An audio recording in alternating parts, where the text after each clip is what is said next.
Hello everybody, good evening, welcome back to the stream. It's me, Nick Rockley Smile, and the new Unity news just came out. The devs were sort of ruminating about the idea that maybe it wouldn't make it out today and we'd have to wait through another weekend. I don't know quite why it took this long, but we've got info now.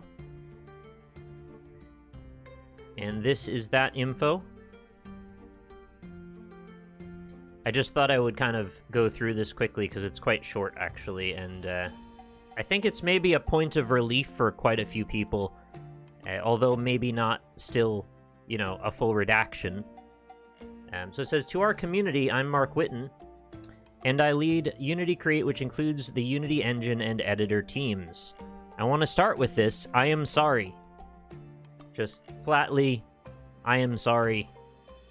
There's no qualifiers, there's no weaseling, just, you know, it's nice to see. It doesn't happen that much.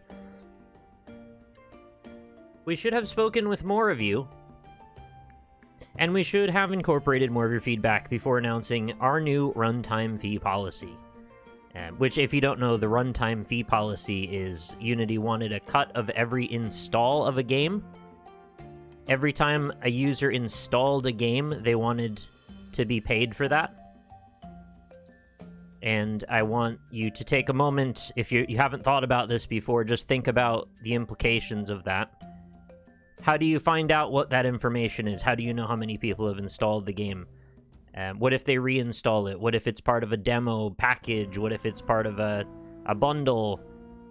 How long does this work for? Forever? Will you be getting bills 10, 15, 20 years later? This all is just stupid. Like, it just doesn't make literal sense. And at best requires that basically there's going to be like data analytics and sort of like spyware grabbing user data off of... I mean, they may have some of this already, but it's not going to be conclusive. However they come to the conclusion they do, what will the appeals process be if they get it wrong? Right? What's their oversight? How do they come up with this info, and how do you check that it's correct? And yeah, as posited on Twitter, I saw quite a few people mention that install bombing would be the new flavor of the month for it getting revenge on people for, like, having pronouns in their game or whatever. So they'll just install the game over and over, they'll get bots to do it, they'll get server farms to do it until they bankrupt the dev. So, you know, great work on that one.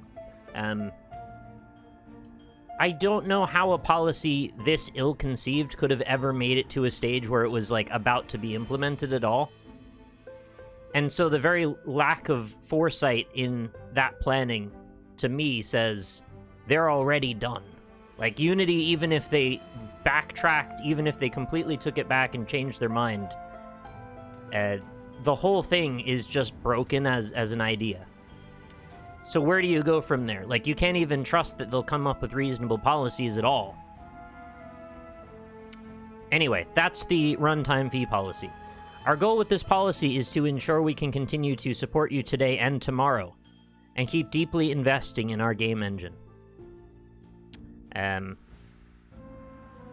Right. You are what makes Unity great, and we know we need to listen, and to work hard to earn your trust. We have heard your concerns. This is where, if I had the slide, I would throw up the about 200 indie devs that made a colored panel background with their policy statement and their logo at the top, and say, like, yeah, you've made your voice heard. We know we need to listen, work hard to earn your trust. We have heard your concerns, and we are making changes in the policy we announced to address them. Our Unity Personal plan will remain free, and there will be no runtime fee for games built on Unity Personal. Great. No runtime fee. That's good stuff. We'll be increasing the cap from 100,000 to 200,000, and we will remove the requirement to use the Made with Unity splash screen. So you no longer have to put their splash screen in front of your game until it goes over their cap of now $200,000.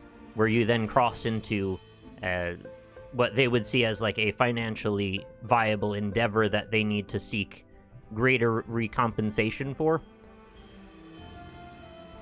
No game with less than 1 million in trailing 12-month revenue will be subject to the fee.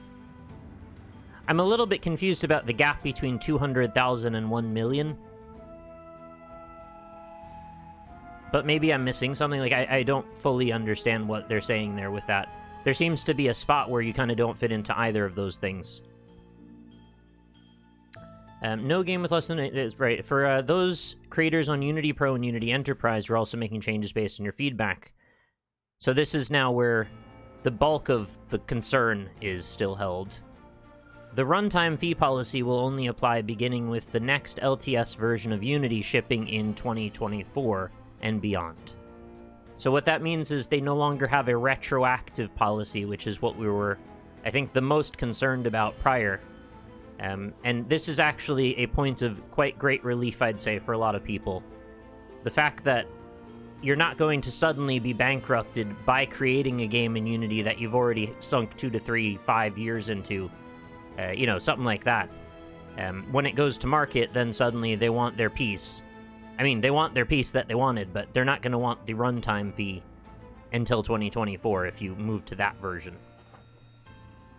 So, I mean, the way I see it is, this is kind of like the demarcation point now. This is the end of modern Unity. People that sign up after 2024, I'm not really sure what their thinking will be, but maybe they won't be doing that. I don't know. Your games that are currently shipped and the projects you are currently working on will not be included, unless you choose to upgrade them to this new version of Unity. We will make sure that you can stay on the terms applicable for the version of Unity editor you are using as long as you keep using that version. Is there any way that they could, like, pull an Adobe bait-and-switch here? Where they make it sort of unviable to continue using the old version and then say, well, if you want to use the editor, you've got to update. I mean, that sounds terrible. I don't know that that's likely to happen, but it does worry me a little.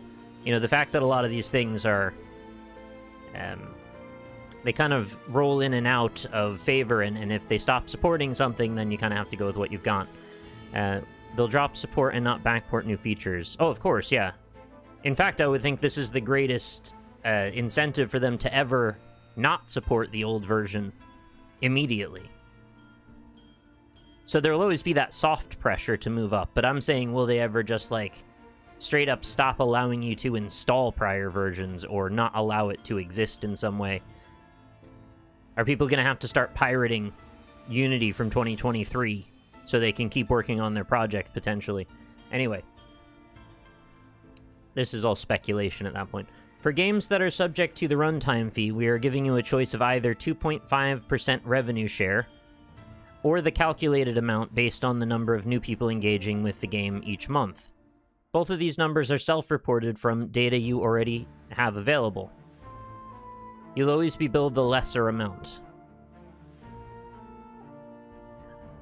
It's good that there's a one or the other option. I do wonder, though, could there ever be a conflict between the two pieces of data if they don't agree with your reporting in some way?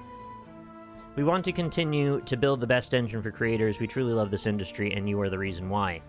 And then they've got a fireside chat. Thank you for caring as deeply as you do, and thank you for giving us hard feedback. Yeah, it's weird. I always find it so awkward when there is a corporation issuing some sort of public apology, and they always sort of want to turn it around where it's like, oh, no, we're so sorry, and, you know, we appreciate that you're keeping us in check. Like, you're the one that did it. Why is it our problem to keep you in check? I always find that just nuts. And they're acting like, oh no, but everything's cool now. You know, I know we tried to burn down your house and, like, make you completely bankrupt, but, like, we're sort of sorry, and look, we wrote some words down that we're probably going to change later. Because that's the other thing, is there's nothing binding them to not change their terms. There's a deeper set of clauses in another area where you can see they haven't actually removed that they can go back and change whatever they set the terms to be from 2024. So if this isn't to their agreement, and they will, of course, up these percentages and fees down the line, this is just the starting point of the new squeeze. So I'm not really sure where we go from here, but I at least feel a little bit of relief for a lot of folks that were trapped in a situation where they would have been subject to these terms, whether they agreed to them or not, just by having a game they already started working on when they agreed to another set of terms.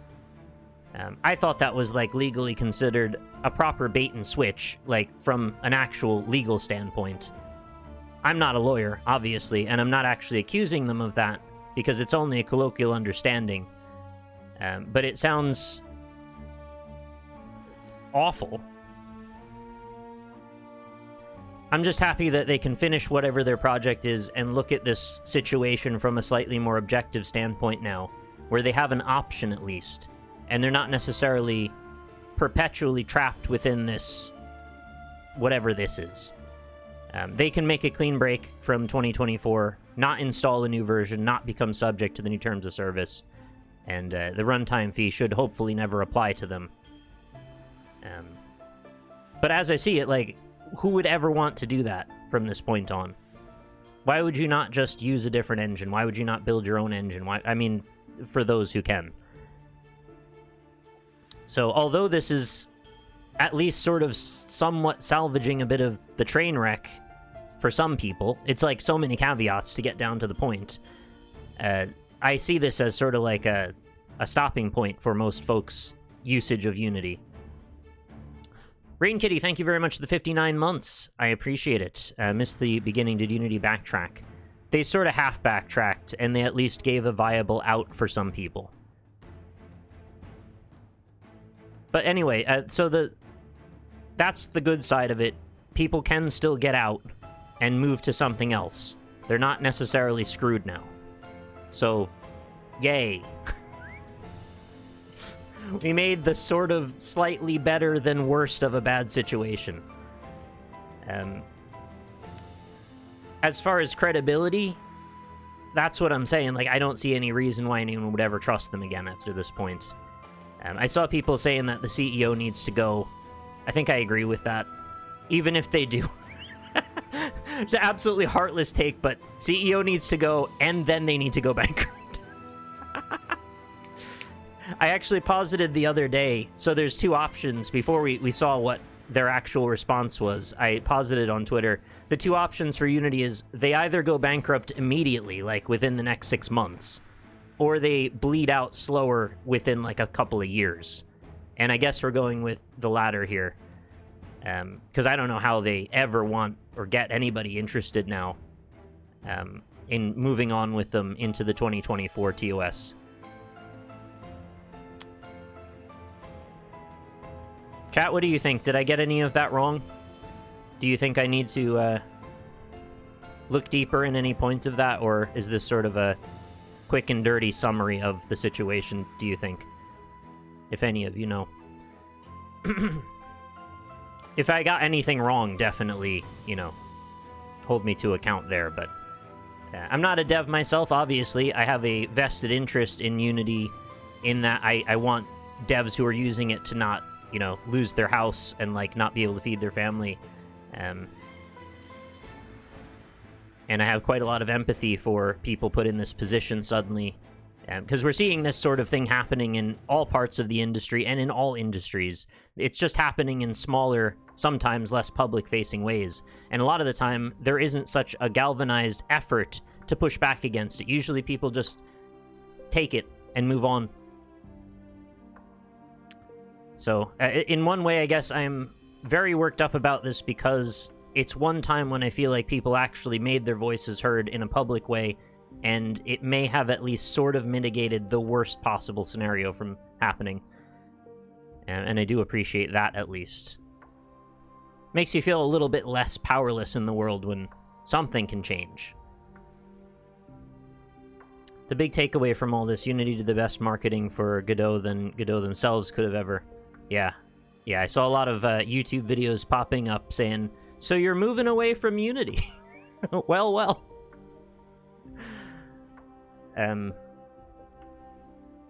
I also wonder how Unreal Engine is feeling about all this, and Unreal Engine supporters, and how their framework has now possibly changed.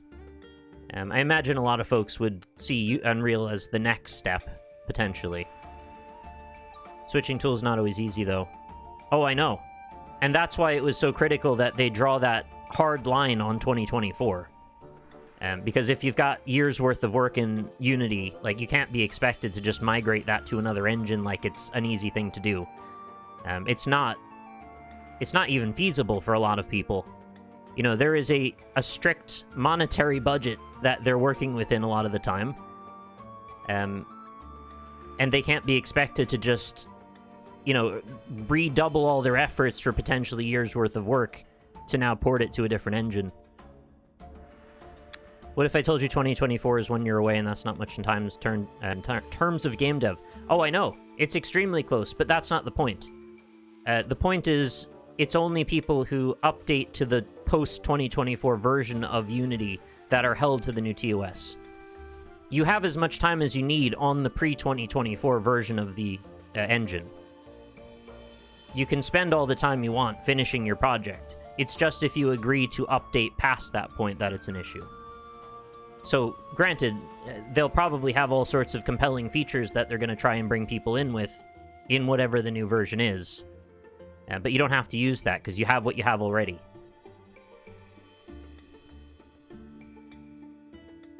It's a huge shift, really. I don't think I've ever seen such a big moment when it comes to such important middleware before.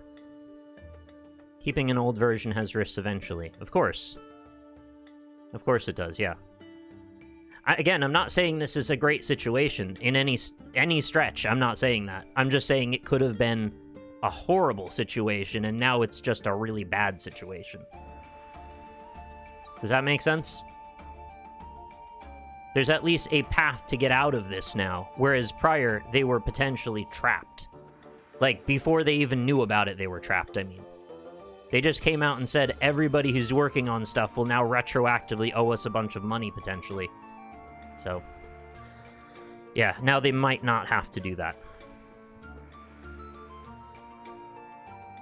Unless there's some sort of hidden caveat or, you know, weasel terminology in there that I don't know about, and maybe they aren't being entirely honest. I don't know.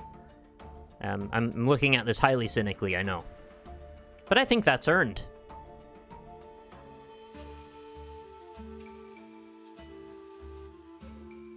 What will this do to trust towards other game engines? That's kind of what I was asking, because I'm not sure either. If somebody really wanted to make a big play right now, this is the moment, and in fact it might already be passing, to come out and just say, we got your back, we're gonna do X, Y, and Z to make sure you're covered to the best ability that we can offer. I don't think that Unreal is doing that. But maybe they're already in a place where they're already kinda okay? I don't know, I don't want to overstretch any kind of endorsement because I don't really know the specifics of their terminology in the TOS. Godot is the best engine for trust, as it is free and open source. Right. And this is the very nature of everything that's happening in terms of capitalistic encroachment. Whenever there is a public company with shareholder expectations and a financial investment tie in their long-term strategy and plans, there's no way to escape this from happening in everything. Over and over, everywhere you look. The only way to get away from this is open source.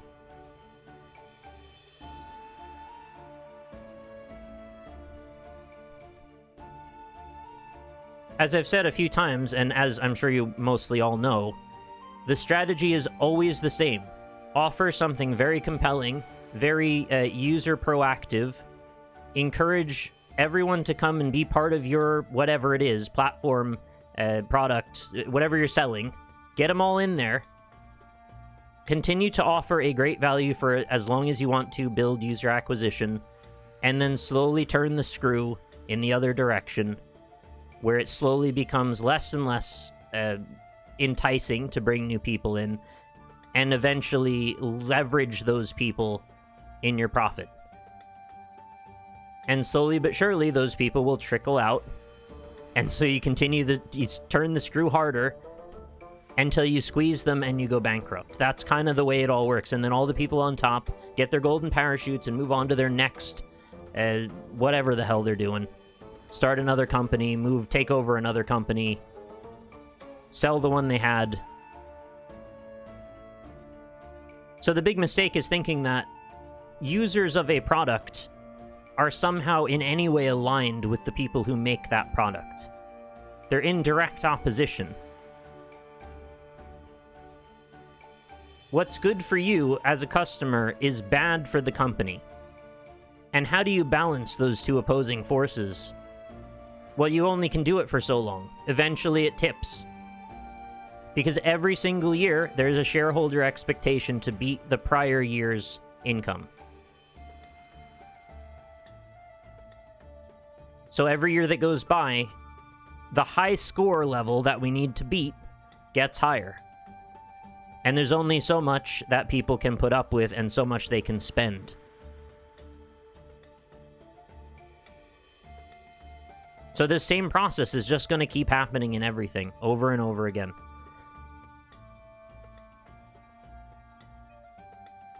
I feel very, silly kind of having to explain this to... I'm not needing to explain this, but I feel like the world needs to hear it more. I'm sure most of you, I'm just preaching to the choir.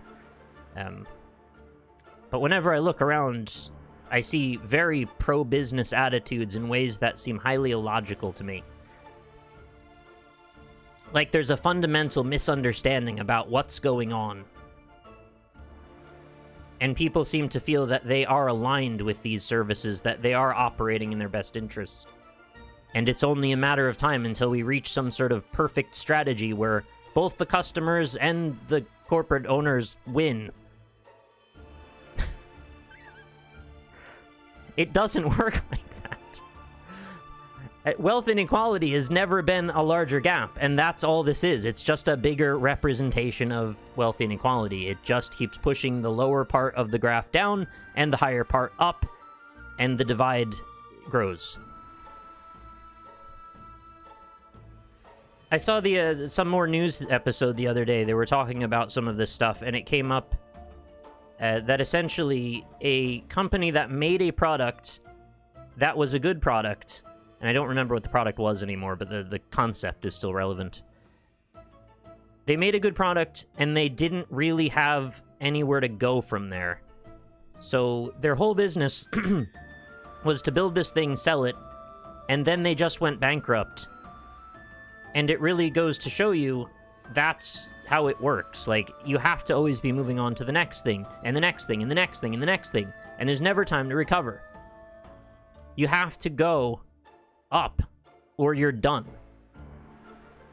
And the ability to go up is getting harder and harder, so you have to make bigger plays every year, while that line is also going up. It was Ninja Air Fryers? Instant Pot, okay. Oh yeah, the chat widget is acting a little funny. Sorry, it'll be gone in a sec. I was just going over the last bits here that I wanted to talk about. But, yeah, that's kind of my big point. And as I said, I'm sure you're all well aware of this stuff, but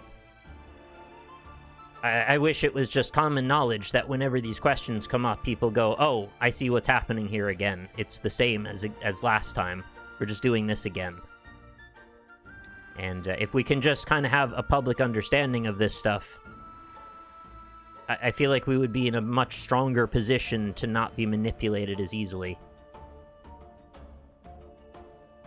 Once Adobe showed everyone that, once you become an essential tool for multiple extremely profitable industries, you can squeeze them forever, and they don't have much of a choice but to go along with it. Yeah, it's very strange. And I guess that's the dream, right? For a company to get into a position like that where they can just kind of dictate the prices of things and they have no choice but to go along with it. And I would say that is very much the situation of the American healthcare system and the hospital charge master, who can basically decide how much wealth do we want to generate today. And down the line, everyone just has to pay it. And that's why you end up with insurance people making health decisions for patients. It's unbelievable. And there's so much money in the industry that they barely balk when it's like a massive amount that shows up on a bill. And the customers are just kind of like out of the whole discussion with it. So it's just run amok to such a degree that the people that used to be the customers are just not even part of the transaction anymore.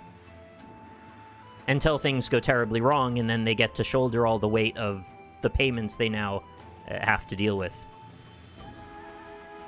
There's no oversight. It just runs rampant, and that's that. Anyway, that's my the piece I wanted to say on Unreal, or sorry, on Unity. Sorry, Unreal. If you have any more to bring up on this topic, please feel free to talk about it on the Discord. It is an endlessly fascinating and sort of macabre discussion because it says so much about what's happening and where we're going. Oakdune, thank you so much for that. Very kind 5 community gift subs given out to the channel for Ghoul Husband, Banksy21, Jibber Jabber, Wonky Drum Warrior, and Southpaw. Also, apologies if the dev of, or the musician that made the music for Moonlighter didn't want their music playing behind that discussion. Yeah, Evil Moo, I thought that was an interesting day for that to happen as well. The UK is looking like they're approving the Microsoft Activision merger. Gritted teeth emoji is the correct response, I would say, yeah. When it rains, it pours. But at least we have a half-working umbrella? I don't know. Weird metaphor. Alright, I'm going to close this now, and we'll get to some gaming. If that's okay.